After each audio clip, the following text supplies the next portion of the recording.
মাহফিল গানা শেষ হয়ে গেল, আখেরি মোনাজাত হয়ে গেল, এক এক করে সবাই বসে গেল লাইন দিয়ে।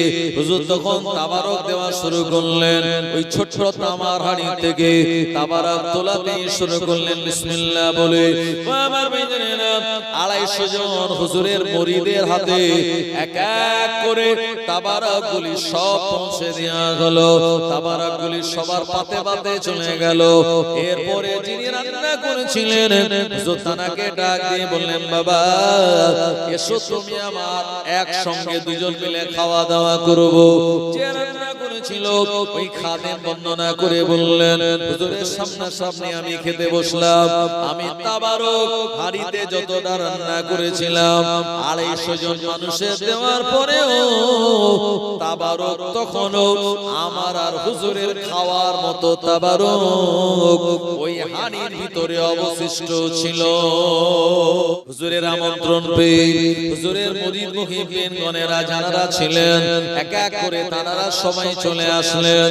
ও আমার ভাইজানেরা, ও জামানায় এত জনসংখ্যা ছিল না, তারপরেও আল্লাহর ওলির ওয়াজের মাহফিলে প্রায় 250 জন মানুষের সমাগম হলো।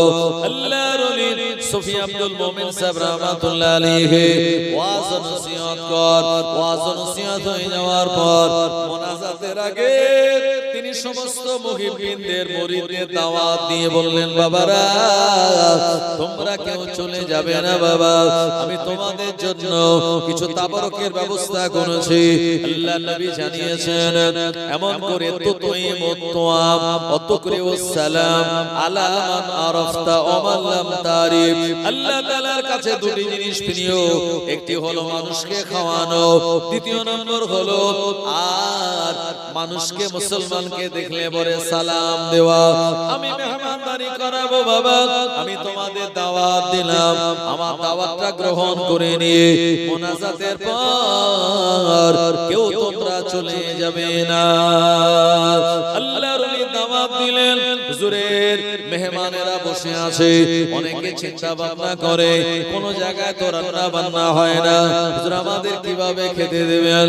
ও আমার ভাইজানেরা, হুজুর মাহফিলে ওঠার আগে হুজুর একটা খাদেমকে বলেছিলেন, বাবা খাদেম, আমার যে তামার হাড়ি আছে এই হাড়িতে 250 গ্রাম চাল, খানিকটা আলু আর ডাল দিয়ে তুমি রান্না বান্না করো, আর আমার মাহফিল শেষ হয়ে গেলে ওই হাড়িটা তুমি আমার হাতেই তুলে দেবে। জোরে আল্লাহর ওলি মাহফিল গানা শেষ হয়ে গেল, আখেরি মোনাজাত হয়ে গেল, এক এক করে সবাই বসে গেল লাইন দিয়ে। হুজুর তখন তাবারক দেওয়া শুরু করলেন।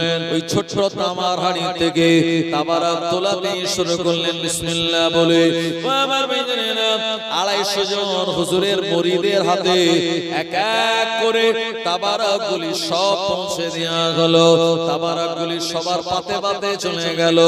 এরপরে যিনি রান্না করেছিলেন হুজুর তানাকে ডাক দিয়ে বললেন, বাবা এসো তুমি আমার একসঙ্গে দুজন মিলে খাওয়া দাওয়া করব। যে রান্না করেছিল ওই খাদেম বর্ণনা করে বললেন, হুজুরের সামনাসামনি আমি খেতে বসলাম।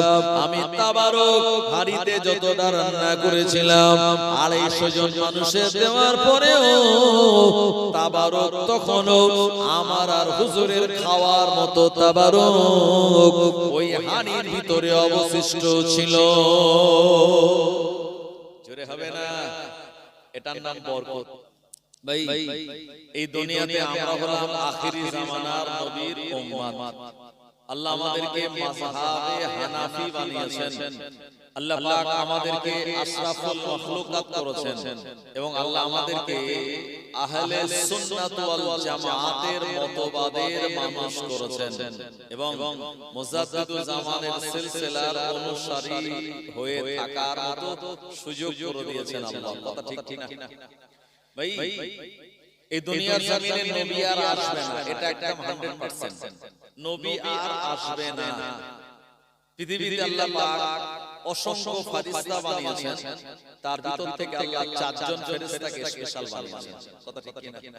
দুনিয়াতে ইমাম এসেছিলেন অনেক, কিন্তু আল্লাহ পাকের নির্ধারিত চারজন ইমাম হলো মাশহুর। একজন ইমামে আযম আবু হানিফা, আরেকজন ইমাম শাফি, একজন ইমাম আহমদ ইবনে হাম্বল, আরেকজন ইমাম মালিক।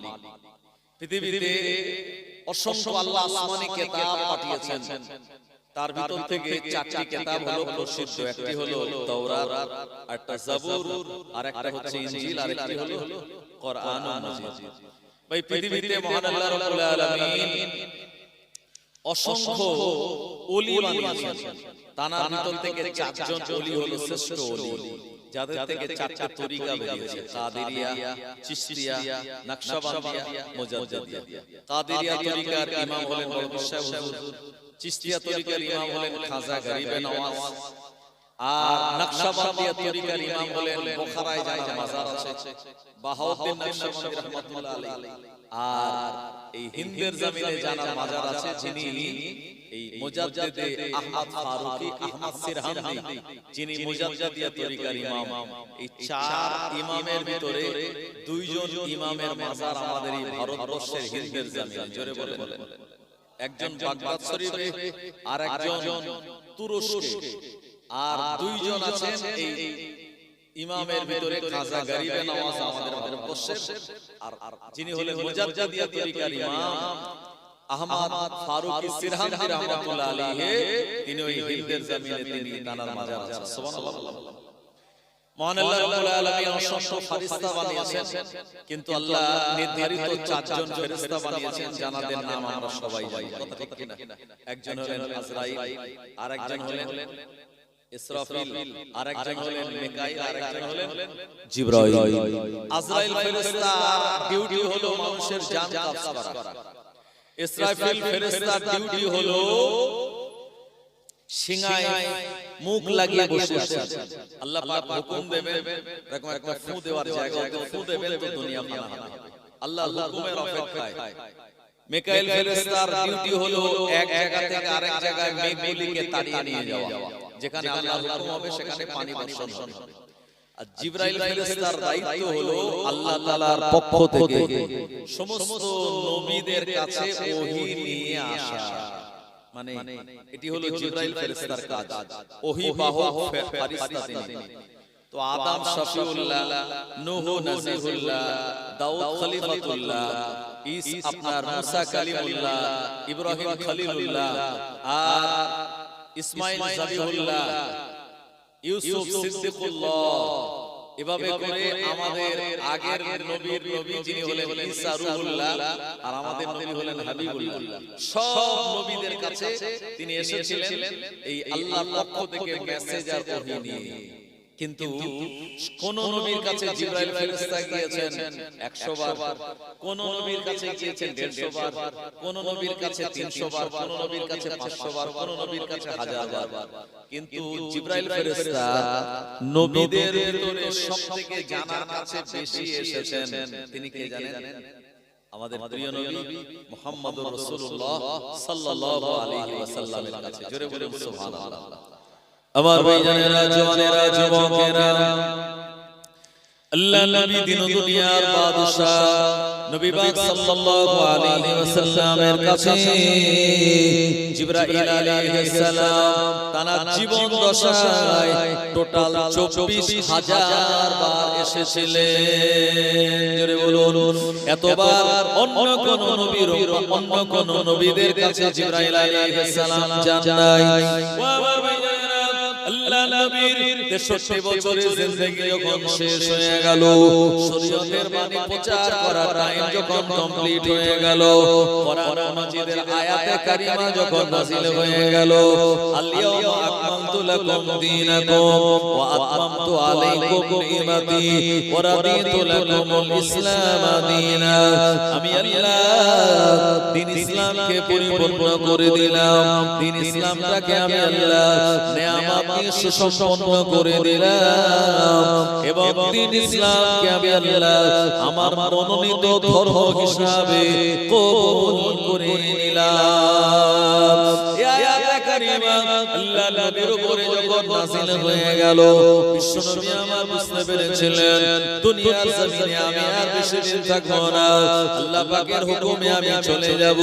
ও আমার ভাইয়েরা, আল্লাহর নবীর দরবারে জিবরাইল আলাইহিস সালাম তিনি আগমন করলেন। বিশ্বনবী আমার জিজ্ঞাসা করলেন, ওয়া আখি জিবরাইল, আল্লাহ পাক তোমায় দায়িত্ব দিয়েছে সব নবীদের কাছে ওহী নিয়ে আসা, সব নবীদের কাছে বার্তা নিয়ে আসা, কিন্তু না না না, আমি হলাম আখিরি জামানার নবী, আমি হলাম আখিরি পয়গম্বর, আমার পরে তো আর কোনো নবী আসবে না। ওয়া আখি জিবরাইল, আমার পরে এই দুনিয়ার জমিনে তুমি কি আবার আসবে কোনদিন? জিবরাইল আলাইহিস সালাম বলেছিলেন, ইয়া রাসূলুল্লাহ, হাবিবাল্লাহ, আপনার ওফাতের পর আর কিয়ামতের আগে এই দুনিয়ার জমিনে আমি আরো টোটাল 10 বার আগমন করব। আল্লাহ নবী কৌতূহল হিসাবে আল্লাহ নবী অবাক হয়ে জিজ্ঞাসা করলেন, ও আখি জিবরাইল, আমার ওফাতের পর কিয়ামতের আগে আরো 10 বার এই দুনিয়ার জমিনে তুমি আসবে, এই আসার কারণ কি, আগমনের কারণ কি হবে একবার কি আমি জানতে পারি? আমার আপনার নবীর প্রশ্ন শুনে জিবরাইল আলাইহিস সালাম বললেন, ইয়া রাসূলুল্লাহ, হাবিবাল্লাহ, হুজুর, আপনার ওফাতের পর কিয়ামতের আগে আমি দুনিয়ার জমিনে যখন আসব আর দিতে আসব না, আপনার উম্মতের থেকে আমি 10টা জিনিস তুলে নিয়ে চলে যাব। হুজুর, এর আগে আমি যতবার এসেছি সব আল্লাহর পক্ষ থেকে ওহী মেসেজ নিয়ে এসেছি, নবীদের কাছে দিয়েছি আল্লাহ যেমন বলেছেন, কিন্তু আপনার চলে যাওয়ার পর আর কিয়ামতের আগে আমি আরো 10 বার মাঝখানে যে আসব, 10টা জিনিস আপনার উম্মতের থেকে তুলে নিয়ে চলে যাব। আল্লাহ নবী দিন দুনিয়ার বাদশা নবী পাক সাল্লাল্লাহু আলাইহি ওয়াসাল্লাম বললেন, ও আখি জিবরাইল, একবার তুমি আমায় শুনিয়ে দাও, একবার তুমি আমায় বলে দাও কোন 10টা জিনিস আমার উম্মতের থেকে তুমি তুলে নিয়ে চলে যাবে। আমি রাসূলুল্লাহ, আমার জানার বড় ইচ্ছা হয়। ও আমার ভাইজানেরা, জিবরাইল আলাইহিস সালাম বললেন, ইয়া রাসূলুল্লাহ, হাবিবাল্লাহ, এক নম্বরে আপনার উম্মতের কাছ থেকে যেটা তুলে নিয়ে চলে যাব, সবার কাছ থেকে নিয়ে যাব না, তবে কিছু উম্মতের কাছ থেকে তুলে নিয়ে চলে যাওয়া হবে। এক নম্বর হলো খাদ্যের মধ্যে যে বরকত, আমি আমার আল্লাহর হুকুমে আপনার উম্মতের কাছ থেকে এই খাদ্যের বরকত, টাকা পয়সার বরকতগুলি তুলে নিয়ে চলে যাব। বরকত এটা উঠে যাবে। কেন চলে যাবে? জিবরাইল আলাইহিস সালাম আমাদের উপরে হিংসা করে নিয়ে চলে যাবে না, আমাদের দোষেই নিয়ে চলে যাবে, আমাদের গাফিলতিতেই আমাদের কাছ থেকে বরকত উঠে যাবে। কেন উঠে যাবে? আমার ভাইজানেরা, ও জওয়ানেরা, যুবকেরা, আখিরি জামানায় মানুষ খাদ্য খাওয়ার আগে তারা বিসমিল্লাহ বলবে না, আল্লাহর নাম তারা নেবে না। শুধু তাই নয়, কোন জিনিস কাউকে দান করার সময় ফি সাবিলিল্লাহ বলবে না। ও আমার ভাইজানেরা, এই কারণে আমাদের থেকে বরকতগুলি উঠে যাবে। আমার আল্লাহ রাব্বুল আলামিন আমাদের নেয়ামত দিয়েছেন, অসংখ্য নেয়ামত দেবেন। মানুষেরা অসংখ্য নেয়ামতগুলি পাওয়ার পর আল্লাহ পাকের শুকরিয়া তারা জ্ঞাপন করবে না, অথচ আল্লাহ পাক জানিয়েছেন, লা ইন শাকারতুম লা আযীদান্নাকুম ওয়া লা ইন কাফারতুম ইন্না আযাবি লাশাদীদ। যারা নেয়ামত পাওয়ার পরে শুকরিয়া জ্ঞাপন করে, আমার আল্লাহ তাদের নেয়ামতগুলি বাড়িয়ে দেন। ওয়া লা ইন কাফারতুম, নেয়ামত পাওয়ার পরে যেন স্বীকার করে ইন্না আযাবি লাশাদীদ, তাদের জন্য রয়েছে জাহান্নামের ভয়াবহ শাস্তি।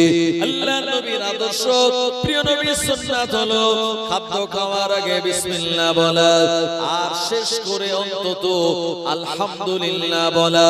মানুষেরা শুকরিয়া যে জামানায় আদায় করবে না, আল্লাহ পাকের শুকরিয়া জ্ঞাপন করবে না, আমার আল্লাহ জিবরাইল আলাইহিস সালামকে দিয়ে আমাদের কাছ থেকে বরকত তুলে নিয়ে চলে যাবে। নবীজির জামানায় বরকত ছিল কি ছিল না? নবীজি ওই যে খন্দকের ময়দানে গর্ত খোঁড়ার কাজ করছিলেন, খন্দকের যে ময়দান সেই জায়গা থেকে নবীজি যেখানে গর্ত খুঁড়েছিলেন সাহাবীরা, ওই জায়গায় এখন রোড তৈরি হয়েছে, ওই রাস্তাটার নামই হলো খন্দক রোড। ভাই প্রিয় নবী সাল্লাল্লাহু আলাইহি ওয়াসাল্লাম এত ক্ষুধার্ত ছিলেন, পেটে তিনি পাথর বেঁধেছিলেন। নবীজির একজন সাহাবী এসে বলেন, হুজুর আমার বাড়িতে কিছু খেজুর ছিল, আমি আপনার জন্য এনেছি, এই খেজুরগুলো আপনি খান। প্রিয় নবী আমার বললেন, এ আমার সাহাবী, এই খেজুরগুলি একটা সাদা কাপড়ের মধ্যে তুমি রেখে দাও। অন্য একজন সাহাবীকে বললেন, এ আমার সাহাবী, ওই খেজুরটাকে তুমি হাত দিয়ে নাড়াচাড়া করে একটুখানি বড় জায়গাতে রাখো, এরপরে ওই খেজুরের উপরে আর একটা কাপড় চাপা দাও। খন্দকের ময়দানে গর্ত খোঁড়া 3000 সাহাবে کرامদের ডাক দিয়ে প্রিয় নবী বললেন, হে আমার সাহাবীরা, এই জায়গাতে খেজুর রয়েছে এই সাদা কাপড়ের নিচে, যার ক্ষুধা লেগেছে বিসমিল্লাহ বলে হাত ঢুকিয়ে ওখান থেকে মুঠো করে খেজুর বার করে তুমি ভক্ষণ করো। আল্লাহর নবীর কথা শুনে প্রিয় নবী সাহাবীরা ওই সাদা কাপড়ের তলায় হাত ঢুকিয়ে বিসমিল্লাহ বলে আর খেজুরগুলো মুঠো মুঠো বার করে দানা রাখে আমার আল্লাহর শুকরিয়া জ্ঞাপন করেছিলেন। খন্দকের ময়দানে 3000 সাহাবীরা ওই খেজুর কাপড়ের তলা থেকে বিসমিল্লাহ বলে বার করে খেলেন। তারপরেও ওই কাপড়ের তলায় গোপনে রাখা অল্প খেজুরটা তখনও শেষ হয়ে যায় না। আরো জোরে বলেন সুবহানাল্লাহ। এটার নাম হলো বরকত। প্রিয় নবী সাল্লাল্লাহু আলাইহি ওয়াসাল্লামের রওজা আতহার, যেখানে বাবুস সালাম নামক গেট দিয়ে প্রবেশ করে নবীজিকে সালাম দিয়েই আপনাকে পুলিশেরা বাইরে যেখানে বার করে দেবে, তার ঠিক আপনার ঠিক বাম দিকে একটা জায়গা এভাবে ঘেরা আছে। হ্যাঁ, এটা একটা মানে সাদা কালার করা, এই জায়গাটা ভালো করে ঘেরা আছে। এই জায়গাটা কোন জায়গা জানেন? এই জায়গাটা হলো এমন জায়গা যে জায়গাতে প্রিয় নবী সাল্লাল্লাহু আলাইহি ওয়াসাল্লামের সাহাবী আবু হুরায়রা রাদিয়াল্লাহু আনহুকে নবীজি বলেছিলেন, আবু হুরায়রা, এই এক গ্লাস দুধ এসেছে, এই দুধটা সাহাবে کرامদের ভিতরে তুমি ডিস্ট্রিবিউট করো। আমার ভাইজানেরা, আল্লাহ নবী সাহাবীরা আসহাবে সুফফা নামক যে জায়গাতে তারা অবস্থান করতেন, প্রিয় নবীর গরীব সাহাবীরা এই জায়গাতে তারা আল্লাহ নবীর জবানে নূরানি জবান মোবারকে কিছু শোনার জন্য ওখানে তারা অবস্থান করতেন। আল্লাহ নবী সাহাবী হযরত আবু হুরায়রা রাদিয়াল্লাহু আনহু প্রচন্ড ক্ষুধার্ত, তার খুব ক্ষুধা লেগেছিল। আল্লাহ নবীর কাছে তিনি বলতে পারেন নাই, মনে মনে চিন্তা করছিলেন যদি কোনো খাবার হাদিয়া হিসাবে নবীজির কাছে আসে, আল্লাহ নবী আমি আবু হুরায়রা আমায় না দিয়ে প্রিয় নবী খাবেন না। আল্লাহ নবীর ক্ষুধার্ত সাহাবীরা বসে আছেন, এমন সময় একজন সাহাবী এক গ্লাস বকরির দুধ এনে বললেন, ইয়া রাসূলুল্লাহ হাবিবাল্লাহ, আমি আপনাকে এটা হাদিয়া দিলাম। আল্লাহ নবী কোন জিনিস তিনি একা খেতেন না, সবাইকে দিয়ে নবীজি খেতেন। আল্লাহ নবী জানিয়েছেন, কুলু জামিয়া ওয়ালা তাফাররাকু ফাইনাল বারাকাত মাআল জামাআত, আও কামা ক্বালা নবী সাল্লাল্লাহু আলাইহি ওয়াসাল্লাম।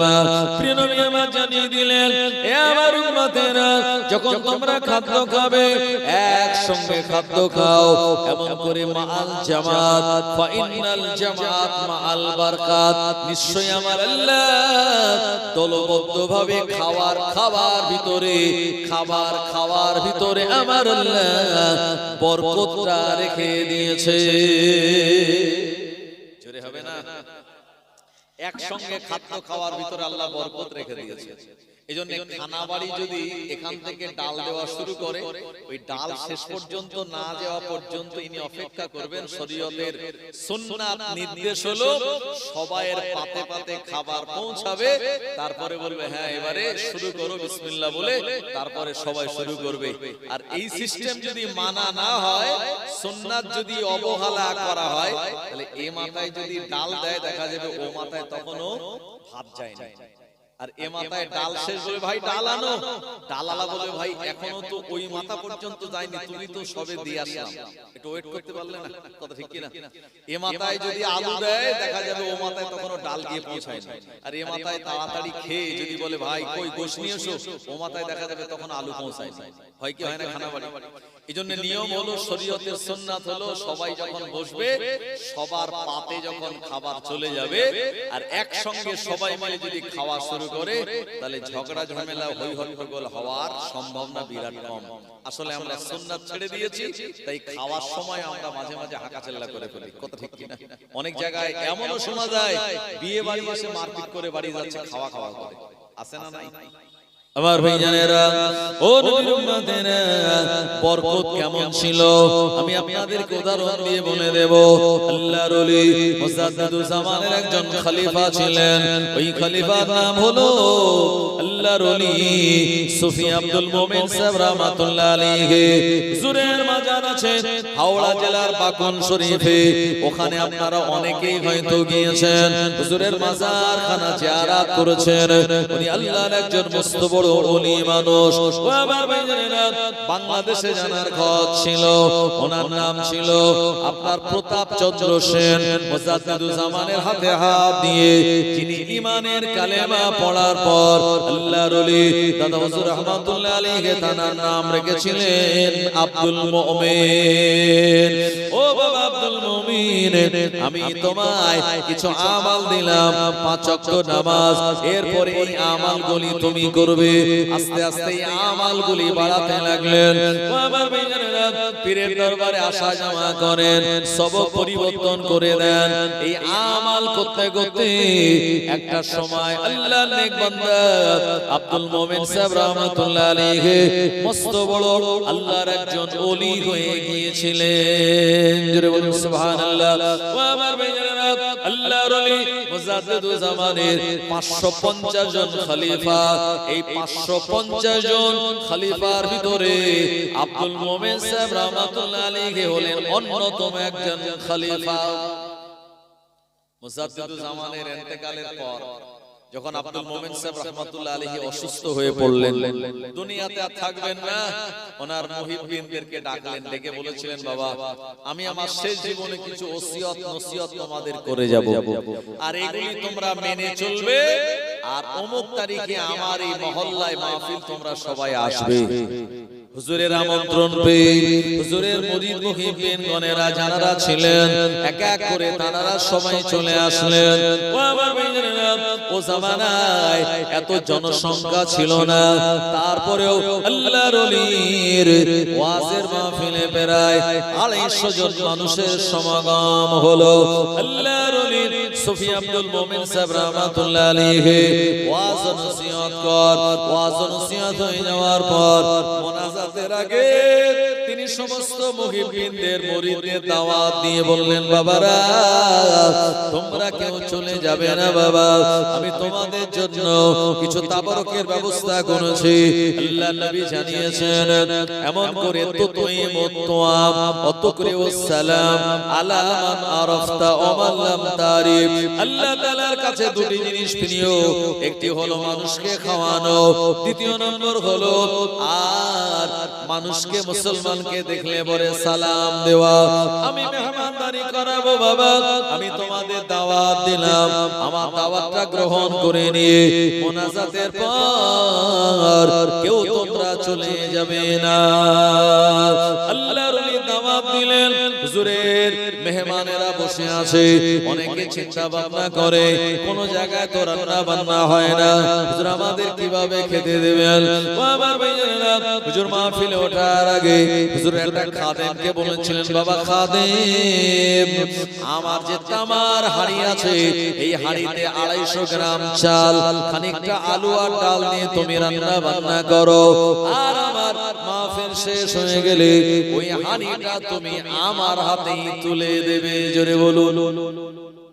হুজুর কারুর বাড়ি খেতেন না, কারণ এই পরহেজ করাটা, খাওয়া দাওয়া পরহেজ করাটা, এটা ইবাদতের মজা লাগার ক্ষেত্রে বিরাট একটা ভূমিকা রাখে। কথা ঠিক কি না? জি, যে লোকটা সুদ খায়, যে লোকটা বন্ধনের লোন নেয়, যে লোকটা গ্রুপ লোনে জড়িত, যে মানুষটা ডাইরেক্ট ব্যাংক থেকে সুদ তুলে খায়, মানুষকে টাকা ধার দেয় 10,000, এক মাস পরে নেয় 10,200 টাকা, ভাই এরকম লোকের বাড়ি কোনো আমল করনে ওয়ালা যদি খায় তো তার ইবাদতে মজা লাগবে না। এজন্য মুজাদ্দিদুল জামান যখন দাওয়াত নিতেন তিনি বলতেন, বাবা আমি লঙ্কার ঝাল আর সুদের মাল এটা পরহেজ করি। সুবহানাল্লাহ বলেন। আর আমরা এখন মাশাআল্লাহ সব চালিয়ে দিচ্ছি, কথা দেখছি না, কোনো কিছু বাদ রাখছি না। আমার ভাইজানেরা, ও নবীর উম্মতেরা, আল্লাহর ওলি মাহফিল গানা শেষ হয়ে গেল, আখেরি মোনাজাত হয়ে গেল, এক এক করে সবাই বসে গেল লাইন দিয়ে। হুজুর তখন তাবারক দেওয়া শুরু করলেন, ওই ছোট্ট তামার হাঁড়ি থেকে তাবারক তোলাতে শুরু করলেন বিসমিল্লাহ বলে। ও আমার ভাইজানেরা, 250 জন হুজুরের মুরিদের হাতে এক এক করে তাবারকগুলি সব পৌঁছে দেওয়া হলো, তাবারকগুলি সবার পাতে পাতে চলে গেল। এরপরে যিনি রান্না করেছিলেন হুজুর তানাকে ডাক দিয়ে বললেন, বাবা এসো তুমি আমার একসঙ্গে দুজন মিলে খাওয়া দাওয়া করব।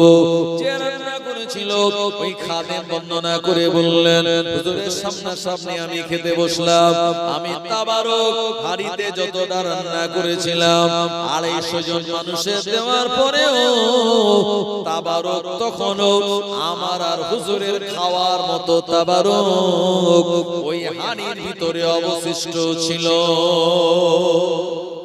জোরে হবে না? এটার নাম বরকত। সেই বরকতি হাঁড়ি আজও আছে। হাওড়া জেলার বাকুল শরীফে যারা যায় সুফি আব্দুল মোমেন সাহেব হুজুরের মাজার জিয়ারত করতে, তারা এই হাঁড়িটা দেখে আসেন যে হুজুর 250 গ্রাম চাল রান্না করে 250 জন লোককে খাইয়েছিলেন। এটার কারণ হলো তিনি ছিলেন হাক্কানি একজন আল্লাহর ওলি, আর ওলিদের থেকে সবগুলি যখন প্রকাশিত হয় এটাকে বলা হয় কারামাত।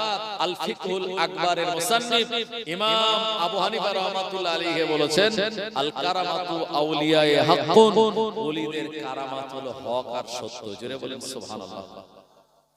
তাই নবীজি বললেন, জিবরাইল আমার উম্মতের থেকে কি তুলে নেবে? এক নম্বরে বলল, হুজুর আমি বরকত তুলে নেব। বরকত তুলে নেওয়ার কারণ হলো যে তারা আল্লাহর শুকরিয়া আদায় করবে না, খাওয়ার আগেও বিসমিল্লাহ বলবে না, এবং কি খাচ্ছে এটা নিয়ে তারা কোনো চিন্তা ভাবনা করবে না, এটা হালাল যাচ্ছে না হারাম যাচ্ছে এটা নিয়ে তাদের কোনো চিন্তা থাকবে না। টাকা ইনকাম করবে, কিন্তু টাকাটা হালাল পন্থায় আসলো না হারাম পন্থায় ইনকাম হলো, এই বাদ বিচার করার মতো সেই ঈমানের পাওয়ার যখন তাদের থাকবে না, তাদের কাছ থেকে বরকত তুলে নেওয়া হবে। আল্লাহ নবী বললেন, ওয়াহি জিবরাইল আমার উম্মতের থেকে 2 নম্বরে তুমি কি তুলে নেবে? জিবরাইল আলাইহিস সালাম বললেন, ইয়া রাসূলুল্লাহ হাবিবাল্লাহ, দ্বিতীয় নম্বরে আপনার উম্মতের থেকে যেটা আমি তুলে নেব ওটা হলো ইবাদতের মজা, ইবাদতের স্বাদ। মানুষ নামাজ পড়বে স্বাদ লাগবে না, কোরআন মাজিদ তেলাওয়াত করবে বা শুনবে তারা মজা পাবে না। নামাজ কালাম পড়ার পরেও তাদের অন্তরের ভিতরে ইতমিনান আসবে না। আল্লাহ নবী বলেন, আখি জিবরাইল কেন আসবে না? সময় জিবরাইল আলাইহিস সালাম বললেন, ইয়া রাসূলুল্লাহ হাবিবাল্লাহ, তারা নামাজ আদায় করবে কিন্তু আপনি বলেছেন সাল্লু কামা রাআইতুমুনি উসাল্লি, ওইভাবে তোমরা নামাজ আদায় করো যেভাবে আমি রাসূলুল্লাহ আমাকে তোমরা নামাজ পড়তে দেখেছো। কিন্তু আপনার উম্মতেরা ওই নামাজের মধ্যে তারা তাড়াহুড়া করবে, নামাজের ভিতরে খুশু খুশু থাকবে না, নামাজের ভিতরে তাদিল আর থাকবে না। এই কারণে ইবাদতের মজা, ইবাদতের স্বাদ তাদের থেকে তুলে নেওয়া হবে। আজকে সেই ইবাদতের মজার স্বাদ আছে না নাই? নেই।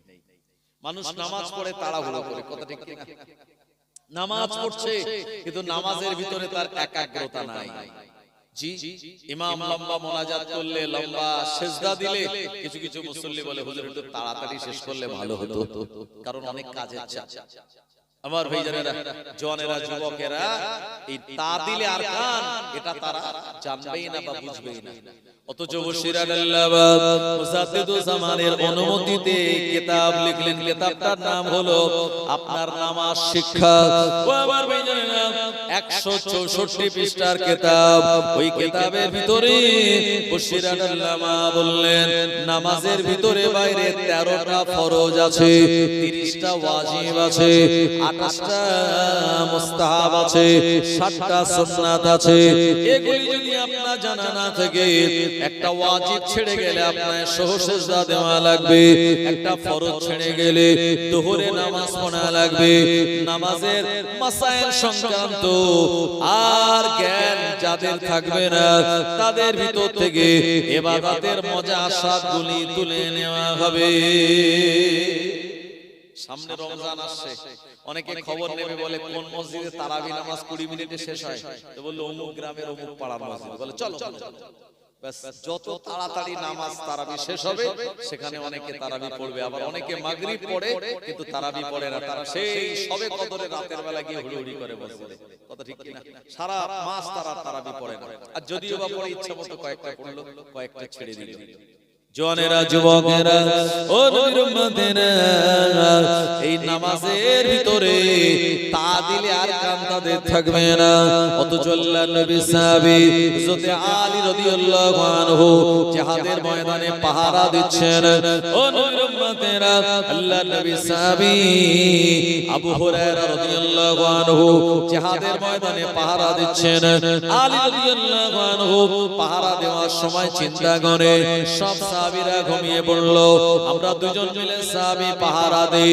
একজন হলেন হযরত আলী, আর একজন হলেন হযরত মিকদাদ রাদিয়াল্লাহু আনহু। হযরত আলী বললেন, ও সাহাবী মিকদাদ ইবনে আসওয়াদ, তুমি ঘুমিয়ে যাও, আমি একা পাহারা দেব। হযরত মিকদাদ রাদিয়াল্লাহু আনহু উনি ঘুমিয়ে গেলেন। আলী রাদিয়াল্লাহু আনহু তিনি একা পাহারা দেন। এমন সময় একা একা চিন্তা করে, না না না, শুধু শুধু দাঁড়িয়ে না থেকে আমার আল্লাহর নামাজে একটুখানি মগ্ন হয়ে যায়। নামাজে দাঁড়িয়ে গেল। ও নবীর উম্মতেরা, পিছন থেকে রাতের বেলা দুশমনেরা চলে আসলো। পাহাড়ের উপর থেকে দুশমন লক্ষ্য করে মানুষের মতো দাঁড়িয়ে রয়েছে, কিন্তু নড়ে না, চড়ে না, আর তার বডিটা একটা প্লেয়ারের মতো দেখা যায়। ও নবীর উম্মতেরা, আর দুশমন এটা মানুষ না প্লেয়ার শিওর হওয়ার জন্য ওই পাহাড়ের উপর থেকে তীর মেরে দিল। হযরত আলী রাদিয়াল্লাহু আনহু পায়ে তীর লেগে গেল। না না না, তারপরেও নামাজের কিয়াম করা অবস্থায় আলী হুজুর তিনি নড়াচড়া করেন না। জোরে হবে না? যদি নড়াচড়া করতো তো দুশমন বুঝতো না এটা প্লেয়ার না, এটা মানুষ। আলী রাদিয়াল্লাহু আনহুর পায়ে তীর লেগেছে, তারপরে নড়াচড়া করেননি, মানে তীরের আঘাত এসেছে গায়ে এটা বুঝতেই পারেননি, কারণ তিনি কোরআনুল মাজিদ তেলাওয়াত করতেছিলেন একেবারে দেওয়ানা হয়ে। জোরে বলে সুবহানাল্লাহ, আরেকটু জোরে হবে না সুবহানাল্লাহ? আবার ভাইজানেরা, ও নবীর উম্মতেরা, নামাজ তিনি শেষ করলেন, দেখতে পেলেন তীরের যন্ত্রণা পায়ে আল্লাহর নবীর কাছে সংবাদ দেয়া হলো। সাহাবীরা সব উঠে বললেন। ও আমার ভাইজানেরা, এরপরে নবীজি সাল্লাল্লাহু আলাইহি ওয়াসাল্লামের কাছে নিয়ে যাওয়া হলো। আলী রাদিয়াল্লাহু আনহু তীর বার করার জন্য। না না না, কোন রকম তীর বার করা যায় না। আল্লাহর নবী বললেন, নামাজ ছেড়ে দাও। আমার আলী আবার যখন নামাজে দাঁড়াবে ওই সময় তানার শরীর থেকে দিকটা বার করে নিও।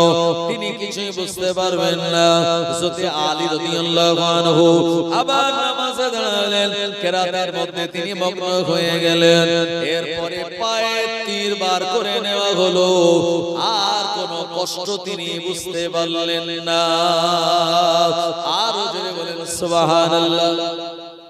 এই নামাজ, এই যে ইবাদতের মজা, ইবাদতের স্বাদ আখিরি জামানায় আমাদের থেকে জিবরাইল আলাইহিস সালাম তুলে নেবেন, কারণ নামাজে আমাদের একাগ্রতা থাকবে না। ভাই এই নামাজের একাগ্রতা আনতে গেলে কি করতে হবে? আপনাকে উত্তম রূপে ওযু বানিয়ে ওযুর যে 4টে ফরজ আছে এটা ঠিকঠাক আদায় করা লাগবে। আল্লাহ পাক শুনিয়েছেন, ইয়া আইয়ুহাল্লাযীনা আমানু ইযা কুমতুম ইলাস সালাত ফাগসিলু উজুহাকুম ওয়া আইদিয়াকুম ইলাল মারাফিক ওয়া আমসাহু বিরুসিকুম ওয়া আরজুলাকুম ইলাল কাবাইন। ওয়া আমার ভাইজানেরা, জওয়ানেরা, যুবকেরা, শুধু তাই নয়, নামাজের ভিতরে একাগ্রতা আনতে গেলে আল্লাহ পাকের কোরআন মাজিদের আয়াতখানা আপনাকে মানা লাগবে। আমার আল্লাহ শুনিয়েছেন, ইয়া আইয়ুহাল্লাযীনা আমানু ইযা নুদিয়া লিস-সালাতি মিন ইয়াউমিল জুমআতি ফাসআউ ইলা যিকরিল্লাহি ওয়া যারুল বায়' যালিকুম খায়রুল লাকুম ইন কুনতুম তা'লামুন। আমার আল্লাহ জানিয়েছেন, হে বিশ্বাসী ইমানদারেরা, যখন জুমার নামাজের জন্য তোমাদের আহ্বান করা হবে, এ সময় ফাসআউ ইলা যিকরিল্লাহ, আল্লাহ জিকিরের দিকে দ্রুত ধাবিত হয়ে যাও। ওয়াসারুল বায়', আর তোমরা বেচাকেনা বন্ধ করে দাও। যালিকুম খায়রুল লাকুম ইন কুনতুম তা'লামুন, যদি তোমরা এটা বোঝো তাহলে তোমাদের জন্য ভালো। কোরআন মাজিদের আয়াতখানা আপনায় মেনে নামাজে একাগ্রতা আনতে হবে। নামাজের একাগ্রতা কিভাবে আনবেন? আর আল্লাহ পাক জানিয়ে দিলেন বান্দা কিভাবে নামাজ আদায় করবে।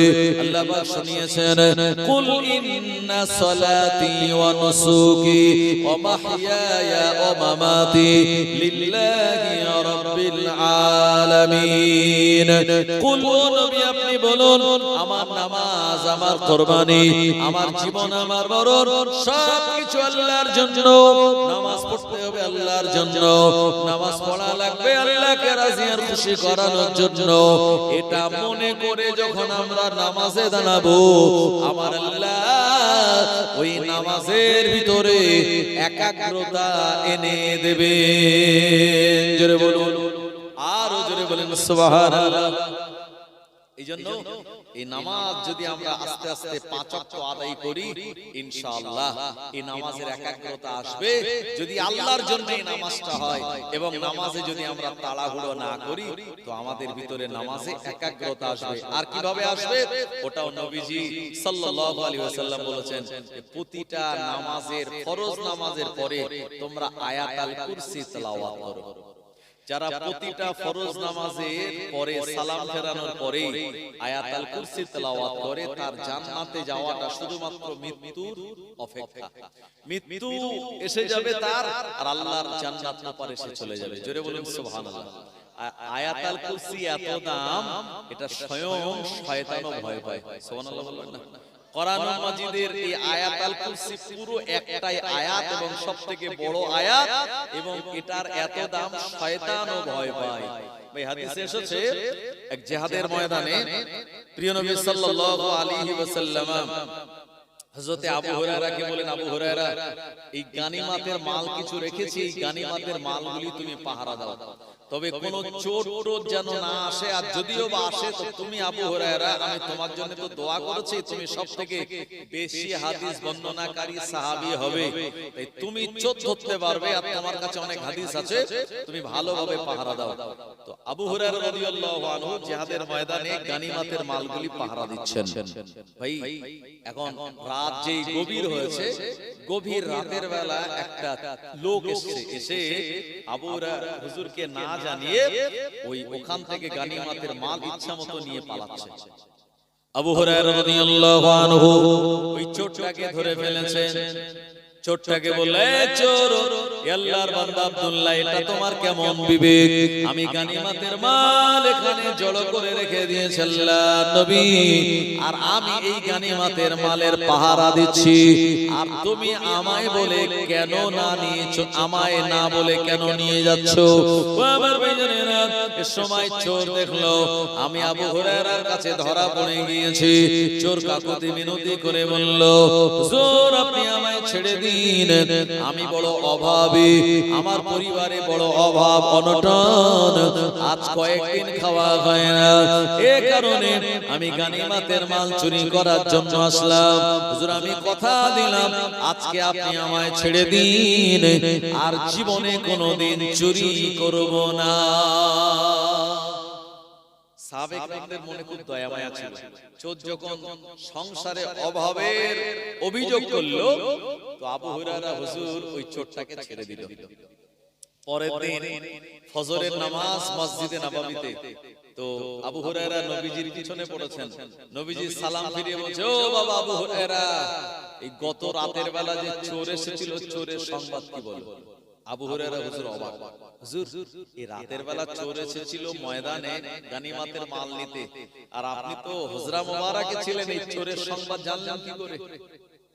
আবু হুরায়রা রাদিয়াল্লাহু আনহু কে প্রিয় নবী মুচকে হেসে বললেন, ও আবু হুরায়রা, আমার আল্লাহ এই চোরের ব্যাপারে আমায় জানিয়ে দিয়েছে। জোরে বলেন সুবহানাল্লাহ। ও আমার ভাইজানেরা, হযরত আবু হুরায়রা রাদিয়াল্লাহু আনহু বলেন, হুজুর যে চুরি করতে এসেছিল লোকটা বড় দুর্বল, লোকটা বড় অসহায়, লোকটা বড় গরীব, অভাবের তাড়নায় পড়ে চুরি করতে এসেছিল। তবে আমি যখন ধরলাম, এই লোকটা ওয়াদা করলো আর কোনোদিন সে চুরি করতে আসবে না। নবীজি বলেন, আবু হুরায়রা আজকে রাতের বেলা তুমি সজাগ থেকো, চোর কিন্তু আবার আসবে। আমার ভাইজানেরা, ও নবীর উম্মতেরা, আবু হুরায়রা রাদিয়াল্লাহু আনহু তিনি অবাক হয়ে গেলেন। আল্লাহর নবী কেমন করে বললেন চোর আবার আসবে? আবু হুরায়রা হুজুর রাতের বেলা গানিমাতের মাল পাহারা দেয়। রাত যখন গভীর হয়ে গেল, সবাই যখন তাহাজ্জুদের নামাজে, কেউ বা ঘুমের ভিতরে, এই সময় ওই চোর আবার গানিমাতের মাল চুরি করার জন্য ওই জায়গায় উপস্থিত হয়ে গেল। ও নবীর উম্মতেরা, গানিমাতের মালগুলি নিয়ে চলে যাচ্ছে। আবু হুরায়রা রাদিয়াল্লাহু আনহু দৌড়ে গিয়ে পিছন দিক দিয়ে জড়িয়ে ধরেছে, এ চোর কেমন তোমার কথা? গত রাতের বেলা তুমি আসলে, আমি তোমায় ধরে ফেললাম, ওয়াদা করলে হুজুর বিরাট অভাব, আর একবার আমায় ছেড়ে দিন, আর জীবনে চুরি করতে আসবো না। অথচ আবার তুমি চুরি করতে আসলে, তোমার জবানের তো কোনো দাম নাই। আল্লাহর নবী জবানে তুমি কি শোনো নাই? আল্লাহর নবী বলেছেন, লা ঈমানা লিমান লা আমানাত লাহু ওয়ালা দীনা লিমান লা আহাদা লাহু, আও কামা ক্বালা নবী সাল্লাল্লাহু আলাইহি ওয়াসাল্লাম। প্রিয় নবী আমার জানিয়ে দিলেন, লা ঈমানা, তার ভিতরে ঈমান নাই, তার ভিতরে ঈমানদারি নাই। লা ঈমানা লিমান লা আমানাত লাহু, যার ভিতরে আমানতদারি নাই, তার ভিতরে ঈমান নাই। ওয়ালা দীনা লিমান লা আহাদা লাহু, তার ভিতরে দ্বীন নাই, যার জবানের ওয়াদা অঙ্গীকার ঠিক নাই। গত রাতের বেলা তুমি ওয়াদা করলে আর আসবো না, ছেড়ে দিন, আবার তো তুমি আজকে এসে চুরি করে নিয়ে পালাচ্ছ। রাসূলুল্লাহর কথা অনুযায়ী তোমার ভিতরে তো দ্বীন নেই। চোর বলছে, হুজুর আপনি ছেড়ে দিন, আমার খুব ভুল হয়ে গেছে, আমি কথা দিচ্ছি আপনি গতকাল যা নিয়ে গিয়েছিলাম, আমার পরিবার তাতে তারা অভুক্ত ছিল, তাদের সবার ঠিকঠাক হয়নি, পরিবার আমার অনেক বড়, তাই হুজুর আপনি আমায় মাফ করে দিন, ক্ষমা করে দিন। হুজুর বারবার করে বলতে লাগলেন। আর আবু হুরায়রা হুজুরের মনটা খুব নরম, কারণ তিনি জানেন খোদার জ্বালা কত। আবু হুরায়রা হুজুর আসহাবে সুফফা সাহাবে কেরামদের অন্যতম একজন। এই অভাব যে কত মারাত্মক, এটা আবু হুরায়রা হুজুর হাড়ে হাড়ে জানেন। সেজন্য আমার ভাইজানেরা ওই চোরটাকে দ্বিতীয় দিন আবারও ছেড়ে দিয়েছে। প্রিয় নবী সাল্লাল্লাহু আলাইহি ওয়াসাল্লামের পিছনে ফজরের নামাজ আদায় করলেন আবু হুরায়রা রাদিয়াল্লাহু আনহু। আল্লাহর নবী বললেন, আবু হুরায়রা বলো সংবাদ কি? আবু হুরায়রা হুজুর বলে, হুজুর আলহামদুলিল্লাহ। আল্লাহর নবী বললেন, আবু হুরায়রা ওই চোরের খবর কি? হুজুর আপনি জানেন ওই চোর গত রাতে এসেছিল? নবীজি মুচকি হেসে বললেন, হ্যাঁ এই চোর তো আবার এসেছিল, কারণ আমি তো বলেছিলাম গতকাল যে চোর আবার আসবে, সাবধানে থেকো। আবু হুরায়রা হুজুরকে নবীজি বলছেন, কি করলে সেই চোরটাকে? বলছে, হুজুর আমি ওরে ছেড়ে দিয়েছি। ছেড়ে দিলে কেন? হুজুর লোকটা না খুব গরীব, খুব অভাবী, সে বারবার বড্ড কাকুতি মিনতি করছিল, আর আমার খুব দয়া মায়া লাগলো, তাই তাকে ছেড়ে দিলাম। নবীজি বললেন, আবু হুরায়রা ছেড়ে দিয়েছো? সে কি বললো? বললো, হুজুর আর জীবনে আসবে না, জীবনে আর চুরি করবে না। বলে, তাই? তো তুমি সাবধানে থেকো, চোর আজকেও আসবে। আবার ভাইজানেরা, ও জওয়ানেরা, যুবকেরা, আল্লাহ নবী যেটা জবানে বলেন এটা মিথ্যা বলেন না। আল্লাহ পাকের কোরআন মাজিদে জানিয়ে দিয়েছেন, মা ইয়ানতিকু আনিল হাওয়া ইন হুয়া ইল্লা ওয়াহয়ু ইউহা। আমার নবী নিজের মনের অনুসরণ করে, প্রবৃত্তির অনুসরণ করে কোনো কথা বলেন না। যা বলেন আমার আল্লাহর পক্ষ থেকে মেসেজ দিয়ে আল্লাহ নবীকে যা বলতে বলা হয়, প্রিয় নবী তিনি ওটাই বলেন। জোরে বলুন। আবু হুরায়রা হুজুর তৃতীয় দিন পাহারা দিচ্ছে গানিমাতের মাল, গভীর রাত, আর নবীজি যেমন বলেছেন চোর আবার এসেছে মাল নিতে। তবে এবারে ওই মাল নেওয়ার আগেই, যেহেতু নবীজি বলেছেন আবু হুরায়রা সাবধানে থেকো, চোর আবার আসবে, তো মাল নেওয়ার আগেই আবু হুরায়রা হুজুর ওই চোরটাকে দেখতে পেয়ে ধরেছে, এই চোর, তুমি দুদিন আসলে, মাল নিয়ে গেলে, কাকুতি মিনতি করলে, আমি ছেড়ে দিলাম, তুমি আবার এসেছো, আজকে তোমার আর ছাড়াছাড়ি নেই, এখন ধরে নবীজির কাছে নিয়ে যাব, কালকে সকালবেলা তোমাকে নবীজির কাছে নিয়ে যাব, কোনো ছাড় নেই, কোনো বাহানা আমি আর শুনবো না। আমার ভাইজানেরা, ও নবীর উম্মতেরা, এই সময় চোর আল্লাহর নবীর কথা শোনার পর বিরাট কাকুতি মিনতি করতে লাগলো। আবু হুরায়রা রাদিয়াল্লাহু আনহু কে বলল, হুজুর আপনি আমায় ছেড়ে দিন, আমি আল্লাহর কসম করে বলি আর জীবনে কোনোদিন আপনার এখানে আসব না, গানিমাতের মাল চুরি করার জন্য আসব না। আবু হুরায়রা রাদিয়াল্লাহু আনহু বললেন, চোর আমি আর তোমায় ছাড়ব না, নবীজির কাছে তোমাকে নিয়ে যাবই যাব। এখন এই চিন্তা করতে সর্বনাশ, নবীজির কাছে নিয়ে গেলে তো বিপদ।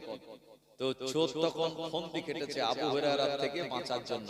হযরত আবু হুরায়রা রাদিয়াল্লাহু আনহুকে বলছেন, ও নবীজি সাহাবী, যদি আপনি আমায় ছেড়ে দেন তো আমি আপনায় একটা ইলম শিখিয়ে দেব। কি শিখিয়ে দেব? একটা ইলম শিখিয়ে দেব।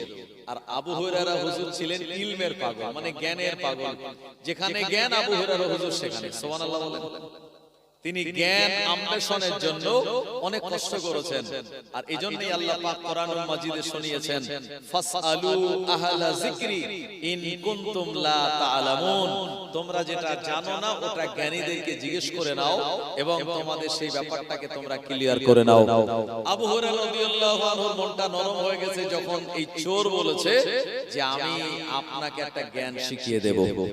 আমার ভাইজানেরা, ও নবীর উম্মতেরা, হযরত আবু হুরায়রা রাদিয়াল্লাহু আনহু বললেন, হ্যাঁ আমি তোমায় ছেড়ে দিতে পারি যদি তুমি আমায় জ্ঞান শিক্ষা দাও।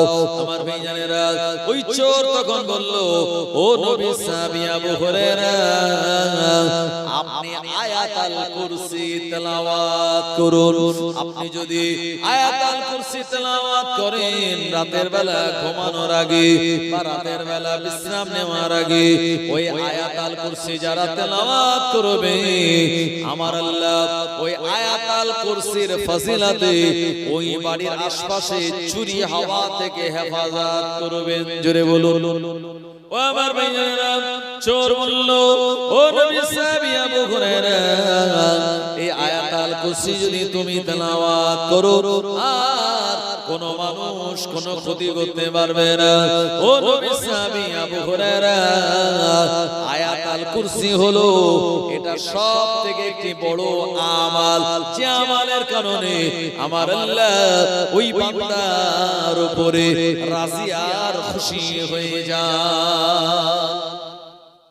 এখন পরের দিন আবার আবু হুরায়রা নবীজির পিছনে, নবীজি বলেন আবু হুরায়রা সেই চোরের সংবাদ কি?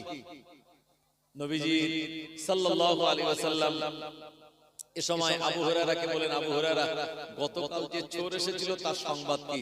বলল, হুজুর আমি তাকে ধরে ফেলেছিলাম, তাকে বললাম যে আর তোমায় ছাড়বো না, কিন্তু সে আমায় বলল একটা ইলম শেখাবো, একটা জ্ঞান শেখাবো, ওই ইলম আর জ্ঞান শেখার তাগিদে আমি তাকে ছেড়ে দিয়েছি।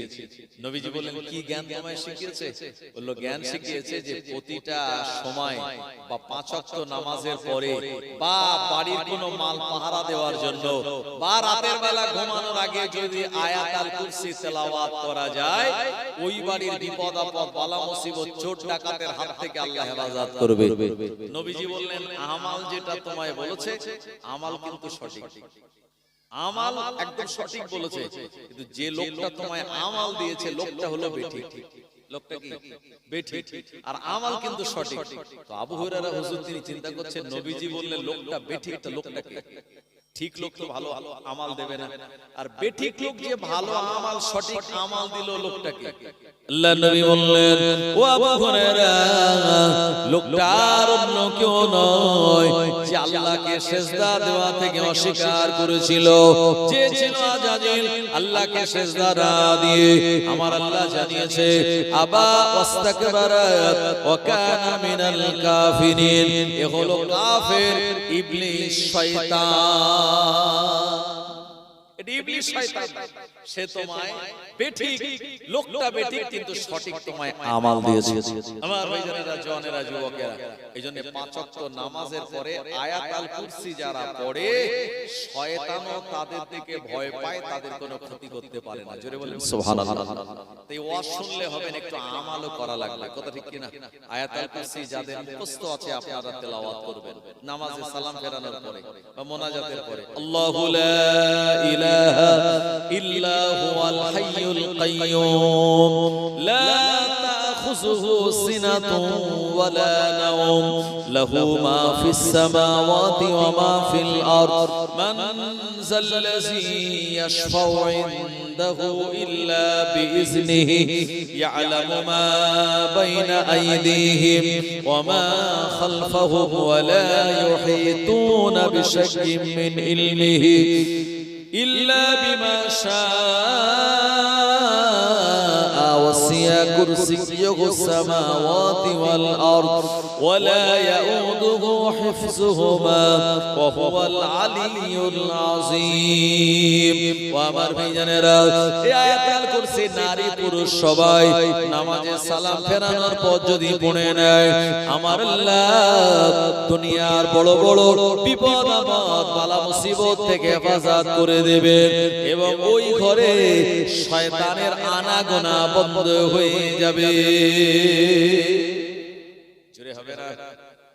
যাদের মুখস্থ নেই আপনারা বসিরাত আল্লামার নামাজ শিক্ষা, আমি যেটা বলছিলাম দাদা হুজুর নির্দেশ দিয়েছেন আর বসিরাত হুজুর লিখেছেন, সেই নামাজ শিক্ষার ভিতরে এই আয়াতুল কুরসি আছে, কুরবানির নিয়ত আছে, দুটো ঈদের নামাজের নিয়ত আছে, জানাজা নামাজের নিয়ত আছে, আকিকা কিভাবে করবেন তার মাসলা লেখা আছে, 10টা সূরা লেখা আছে, সামনে তারাবি নামাজ, এই তারাবি নামাজ 4 রাকাতের পরে দোয়া আছে, সেই দোয়াটা কি, 4 রাকাতের পরে মুনাজাত কি, সুন্দর করে নামাজের মাসলা মাসাইল সংক্রান্ত একেবারে খুঁটিনাটি বিষয় মুজাদ্দিদুল জামানের নির্দেশে বসিরাত আল্লামা হুজুর তিনি লিখেছেন এই নামাজ শিক্ষা।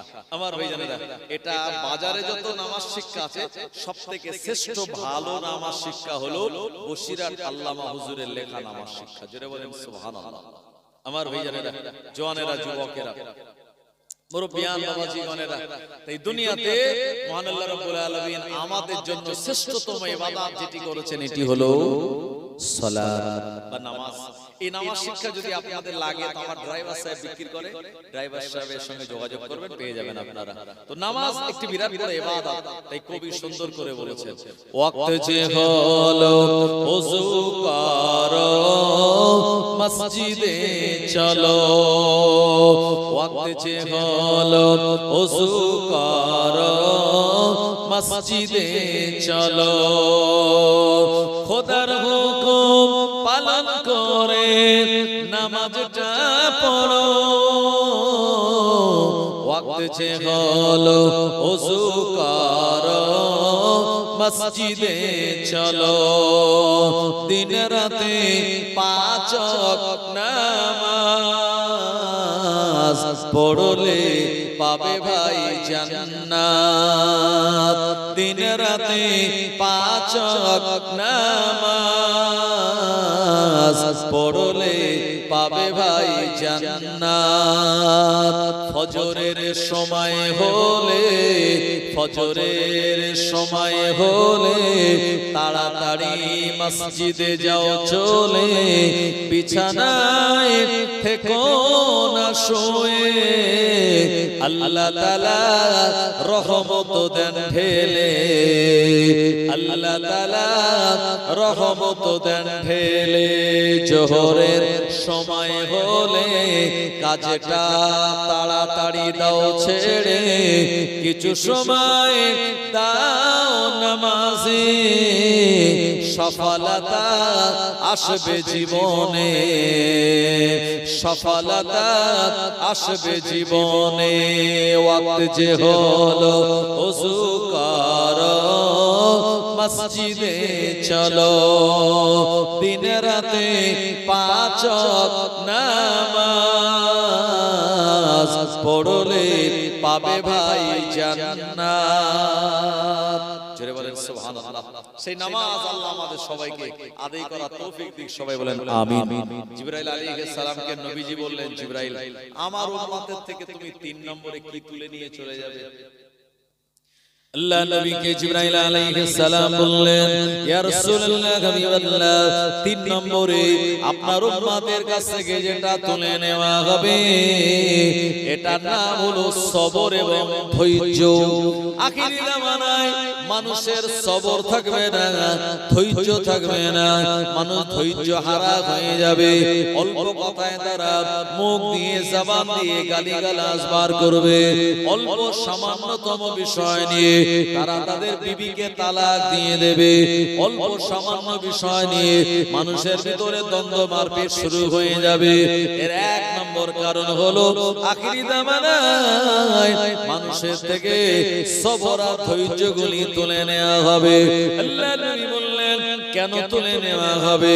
জিবরাইল আলাইহিস সালাম বললেন, ইয়া রাসূলুল্লাহ হাবিবাল্লাহ এরা আল্লাহর উপরে ভরসা করবে না। ও আমার ভাইজানেরা, দুনিয়া জমিনে ভরসা করতে হবে আল্লাহর উপরে, এটা হলো মুমিনের একটা বড় আলামত। আল্লাহ পাক কোরআন মাজিদে জানিয়েছেন, ইন্নামাল মুমিনুনা আল্লাযীনা ইযা যুকিরাল্লাহু ওয়াজিলাত কুলুবুহুম ওয়া ইযা তুলিয়াত আলাইহিম আয়াতুহু যাদাতুহু ঈমানান ওয়া আলা রাব্বিহিম ইয়াতাওয়াক্কালুন। যারা মুমিন হয় তাদের ভিতরে 3টি আলামত। 1 নম্বর আলামত হলো আল্লাহ পাকের নাম শোনার পর ওয়াজিলাত কুলুবুহুম, তাদের অন্তরটা ভিতর সন্ত্রস্ত হয়ে যাবে, ওয়া ইযা তুলিয়াত আলাইহিম আয়াতুহু, আর কোরআন মাজিদের আয়াতগুলি যখন তেলাওয়াত করা হবে যাদাতুহু ঈমানান, তখন তাদের ঈমানগুলি বেড়ে যাবে, ওয়া আলা রাব্বিহিম ইয়াতাওয়াক্কালুন। মুমিন বিপদ আপদ মুসিবতে পড়ে আল্লাহর উপর থেকে সে ভরসা হারাবে না, সদা সর্বদা বলবে বিসমিল্লাহি তাওয়াক্কালতু আলাল্লাহ হাসবিয়াল্লাহ লা ইলাহা ইল্লা হু আলাইহি তাওয়াক্কালতু ওয়া হুয়া রাব্বুল আরশিল আযীম। হাসবুনাল্লাহু ওয়া নি'মাল ওয়াকিল, নি'মাল মাওলা ওয়া নি'মান নাসির। এই কথাগুলি বলে আল্লাহর উপরে তারা ভরসা করবে। যারা ভরসা করবে, সবর আর ধৈর্য আমার আল্লাহ তাদের থেকে তুলে নেবে না, নেবে না। কিন্তু যারা আল্লাহর উপরে ভরসা করবে না, আমার আল্লাহ তাদের থেকে ধৈর্য আর সবরটা তুলে নেবেন জিবরাইল ফেরেশতার দিয়ে। এই ধৈর্য সবর মানুষের আছে ভাই? নেই। এখন একটু লাইনে দাঁড়াতে গেলেই আমাদের ধৈর্য সবর থাকে না। আমরা জানাজা নামাজে হয়তো ইমাম একটু লম্বা কিছু কথা মাসলা বলছেন, জয় ইমাম সাহেব তাড়াতাড়ি নামাজ পড়ো তো, এত বক্তব্য শোনার সময় নেই, আমার অনেক কাজের চাপ, বলে বলে ঈদের নামাজে যদি বক্তব্য লম্বা হয় বা যদি 2 মিনিট লেট হয়, কিছু মুসল্লি ঘড়ি দেখে বলে হুজুর নামাজে ঈদের নামাজ শুরু হওয়ার কথা 7টায়, 7:02 হয়ে গেছে, তাড়াতাড়ি শুরু করুন। অথচ সেই লোকটাই বল খেলা মাঠে 3 ঘন্টা দাঁড়িয়ে রয়েছে, মোটেও তার টাইমের কোনো অসুবিধা হয় না। তার মানে কি? মানে এদের ধৈর্য কমে গেছে, ভরসা আল্লাহর উপরে আর নাই। সেই জন্য তারা মাঝে মাঝে কথায় কথায়ও তার বিবিকে তালাক দিয়ে দেয়। আছে না নাই? কথায় কথায় বললো তোর সঙ্গে আজ থেকে সম্পর্ক শেষ। তার মানে ধৈর্য সবর নেই। আবার ভাইজানেরা, অথচ আল্লাহ পাকের কোরআন মাজিদ শুনিয়ে দিল, ইন্নাল্লাহা মা'আস সাবিরিন। যারা সবর করে, ধৈর্য ধারণ করে, আমার আল্লাহ তাদের সঙ্গেই থাকেন। মানে আমার আল্লাহর ক্ষমতা তাদের সঙ্গেই থাকে। জোরে বলুন, আরো জোরে বলেন সুবহানাল্লাহ। আবার ভাইজানেরা, সবর ধৈর্য হলো এমন একটা ফল, এর রেজাল্ট অত্যন্ত মিষ্টি। সবর যারা করে, ধৈর্য ধারণ যারা করে, আল্লাহ পাকের কুদরতি গায়েবী মদত আর সাহায্য তাদের সঙ্গে থাকে। এটা স্বয়ং আল্লাহ রাব্বুল আলামিন তিনি নিজে বলেছেন। জোরে বলুন সুবহানাল্লাহ। জি, এরপরে প্রিয় নবী বললেন, জিবরাইল আমার উম্মতের থেকে 4 নম্বরে তুমি কি তুলে নেবে? ইয়া রাসূলুল্লাহ, হাবিবাল্লাহ, আপনার উম্মতের থেকে আমি জিবরাইল আপনার ওফাতের পর কিয়ামতের আগে 4র্থ নম্বরে যেটা তুলে নেব, ওটা হলো পরস্পর ভালোবাসা, ভ্রাতৃত্ববোধ আর মহব্বত। ভাই ভাই, মুসলমানের ভিতরে ভ্রাতৃত্ববোধ, ভালোবাসা থাকবে না। সামান্য ব্যাপার নিয়ে তাদের ভিতরে মনোমালিন্য হবে। আর এটা হওয়ার প্রধানতম কারণ হলো এক মুসলমান আর এক মুসলমানকে দেখে সালাম না দেওয়া। আমার ভাইজানেরা, আল্লাহর নবী জানিয়েছেন, আসসালামু ক্বাবলাল কালাম, কথা বলার আগে তোমরা সালাম দাও। অথচ ও জামানায় যারা সালাম দেবে না, মুসলমানকে দেখে তারা সালাম করবে না, আমার আল্লাহ তাদের কাছ থেকে ভাই ভাইয়ের মহব্বত, ভালোবাসা এটাকে তুলে নেবে। ও নবীর উম্মতেরা, জিবরাইল আলাইহিস সালামকে আল্লাহর নবী জিজ্ঞাসা করলেন, আখি জিবরাইল, আমার উম্মতের থেকে 5 নম্বরে তুমি কি তুলে নেবে? জিবরাইল আলাইহিস সালাম বললেন, ইয়া রাসূলুল্লাহ, হাবিবাল্লাহ, 5 নম্বরে আপনার উম্মতের থেকে আমি যেটা তুলে নেব, ওটা হলো হক বিচার আর ন্যায় বিচার। আখিরি জামানায় হক বিচার আর ন্যায় বিচার করা হবে না। আজকে হচ্ছে ভাই হক আর ন্যায় বিচার আছে এখন? জি, দেখা হয় লোকটা বড় লোক না গরিব, এটা কোন দলের লোক, কোন পার্টির লোক, এগুলি দেখে বর্তমানে বিচার কার্য পরিচালিত হয়। নবীজি বলেছেন, আমার উম্মতের থেকে 5ম নম্বরে যেটা তুলে নেওয়া হবে, সেটা হচ্ছে হক বিচার আর ন্যায় বিচার। এটা থাকবে না সমাজে, বিচারের নামে প্রহসন চলবে। আমার ভাইজানেরা, ও নবীর উম্মতেরা, অথচ প্রিয় নবী বললেন, লা যাল্লা ইল্লা জিল্লুহু সাবআতুন ইউজিল্লুহুমুল্লাহু ফি জিল্লিহি। কিয়ামতের মহাময়দানে কোনো ছায়া থাকবে না, কিয়ামতের মহাময়দানে কোনো ছায়া থাকবে না, কেবলমাত্র একমাত্র আল্লাহ পাকের রহমতের আরশে পাকের ঠান্ডা ছায়া ছাড়া। এ সময় এ আল্লাহর আরশের ছায়ার নিচে আমার আল্লাহ 7 শ্রেণীর মানুষদেরকে দাঁড় করিয়ে দেবেন। এ কিয়ামতের মহাময়দানে আমার আল্লাহর আরশে পাকের ঠান্ডা ছায়ার নিচে 7 শ্রেণীর মানুষেরা দাঁড়িয়ে যাবে। তার ভিতরে 1 নম্বর হলো ইমামুন আদিলুন, যে ব্যক্তিটা ন্যায় বিচার করে, যে ব্যক্তিটা হক বিচার করে, যে ব্যক্তিটা সত্য বিচার করে, ওই হক বিচার করনে ওয়ালাকে আমার আল্লাহ কিয়ামতের দিন আরশের ঠান্ডা ছায়ার নিচে জায়গাটা দিয়ে দেবে। ওই মুঘল সাম্রাজ্যের একজন বাদশার নাম আপনারা জানেন, জহিরুদ্দিন মোহাম্মদ বাবরের ছেলের নাম হলো জাহাঙ্গীর। নাম শুনেছেন আপনারা? এই জাহাঙ্গীর ইনি ছিলেন মস্ত বড় একজন আল্লাহর ওলি বান্দা। জাহাঙ্গীর, বাদশা জাহাঙ্গীর, ইনি কোরআন ও হাদিসের মানদণ্ডের উপরই চলতেন। যখন রাজ দরবারের সিংহাসনে তিনি বসে আছেন, তার রাজত্বকালে একটা ঘটনা ঘটেছিল। ভাই মুঘল সাম্রাজ্যের ইতিহাস যারা পড়েছে তারা জানে যে বাদশা জাহাঙ্গীরের বিবির নাম ছিল নূরজাহান। কি নাম বললাম? নূরজাহান। এখন নূরজাহান সে রানী, আর নূরজাহান যেহেতু রানী, আর রানীর সেবা করার জন্য অনেকগুলো সেবিকা তার আশপাশে থাকে। এখন আরবিতে সেবিকাগুলিকে বলা হয় মালিকা। কি বলা হয়? মালিকা।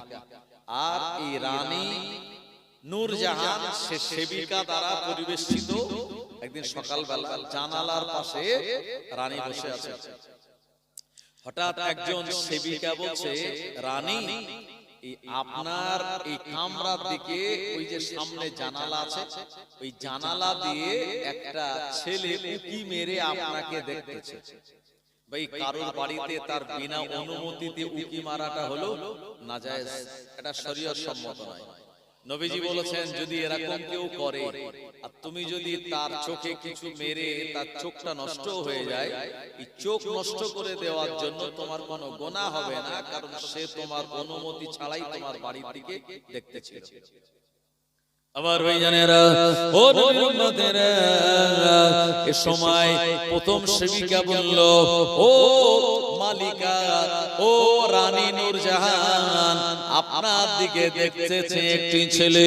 সঙ্গে সঙ্গে প্রথম মালিকা চলে গেল তার কাছে গিয়ে বলল, এ যুবক, ইয়া শাবু, আরবিতে শাব মানে যুবক, এই যুবক তুমি এখান থেকে চলে যাও, দূর হয়ে যাও। কিন্তু যুবকটা গেল না। এরপরে দ্বিতীয় সেবিকা গিয়ে বলল জানালার ধারে, এ যুবক, কি ব্যাপার? রানীর বিনা অনুমতিতে রানীর চেহারার দিকে তুমি কেন তাকিয়ে আছো? দূর হয়ে যাও, চলে যাও। না না না, এটা বলার পরে সে তাও গেল না। ও নবীর উম্মতেরা, এরপরে তৃতীয় সেবিকা গিয়ে বলল, এ যুবক, রানী নূরজাহানের দিকে তুমি তাকিয়ে কেন? এক্ষুনি এখান থেকে তুমি দূর হয়ে যাও। এই তিনজন বলার পরেও ওই যুবকটা কিন্তু যায় নাই। তার মানে ওই যুবকটার মাথার একটু হালকা প্রবলেম ছিল। সে যে রানীর বিনা অনুমতিতে তার ঘরে জানালা দিয়ে দেখছে, এই বারবার তিনজন বলার পরেও সে যায়নি, তার মাথাতে হালকা প্রবলেম ছিল। ভাই এরপরে রানী এটা জানতো না। রানী বলে, যুবক কি গিয়েছে? বলল না, রানী এখন ওখানে আছে। তখন নূরজাহান বলে, বন্দুক নিয়ে এসো, এই ঘর থেকে বন্দুক নিয়ে আসো। আগেকার রাজা বাদশাদের ঘরে বন্দুক থাকতো। বন্দুকটা আনলো, বললো, এই নূরজাহান বলছে, এই যুবক, তুমি যদি না যাও তো আমি ফায়ার করবো। কিন্তু যুবক তারপরে যায় না, ওখানে দাঁড়িয়ে। আবার ভাইজানেরা, এ সময় জাহাঙ্গীরের বিবি আর নূরজাহান তার দিকে ফায়ার করে দিয়েছে। ছেলেটার বুকে গুলিটা লেগে গেল, আর ছেলেটা ছটফট করতে করতে ওই জায়গাতেই মারা গেল। ও মুসলমান আমার, এরপরে ওই ছেলেটার বাবা মার কাছে, আব্বা মার কাছে আর খবরখানা চলে গেল, তোমার বেটাকে নূরজাহান গুলি করে মেরে দিয়েছে। তাড়াতাড়ি তারা দৌড়ে চলে আসলো, আর মরা ছেলেটার লাশ নিয়ে তারা কান্নাকাটি করতে লাগলো।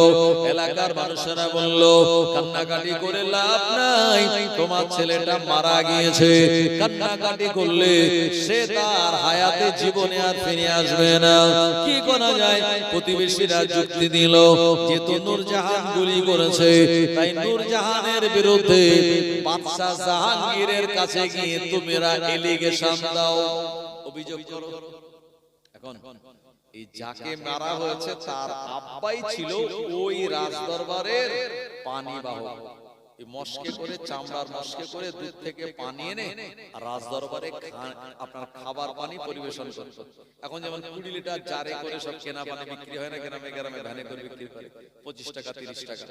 তো ওই যাকে মারা হয়েছে তার পিতাও নূরজাহানের বাড়িতে জাহাঙ্গীর বাদশার রাজদরবারে পানি দিত, এটা তারই ছেলে। এখন গিয়ে স্বামী স্ত্রী দুইজন মিলে বাদশা জাহাঙ্গীরের কাছে গিয়ে বলল, হুজুর জাহাপনা, এই ঘটনা, আমার ছেলেটাকে আপনার বিবি নূরজাহান বন্দুক দিয়ে গুলি করে তাকে মেরে দিয়েছে জনমের মতো। অপরাধ কি? বলল অপরাধ হলো এটা যে তার বিনা